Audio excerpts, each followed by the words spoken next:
तळ्यामध्ये हा एक रिटेक पहिल्यापासून सांगा. अशा डोंगराच्या कुशीत मध्ये एक तळ आहे आणि तिन्ही बाजून डोंगर आहेत. मस्त ढगाळ वातावरण, रिमझिम पाऊस आणि यामध्ये हा निसर्गाचा सुंदर देखावा आणि त्यामध्ये आनंद. असं कुठेही पैसे देऊन जो आनंद मिळणार नाही तो इथं मुक्त आनंद निसर्ग वाटत आहे. सर्वांनी या ठिकाणी यावं आणि फुल एन्जॉय करावा. Enjoy the life. Amar sir जवळ या. हो माझा घ्या घरी हा हा पाय टेकतात का?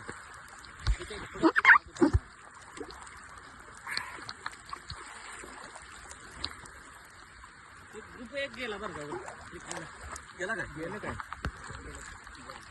निसर्गाचा आनंद घेताना आहे की मग आकडे पडालेत का? पडेल. अमोल चौगुले आहे त्याला आलं नाही का बघा? अमोल केलं असतं. अध्यक्षांच्या आठवणीमध्ये दमदलगेमध्ये आम्ही म्हणजे होत पाहुणं कमी आणि रील जास्त झालं असतं. आहे. नाद नाद पाहिजे. कॉमेंट्री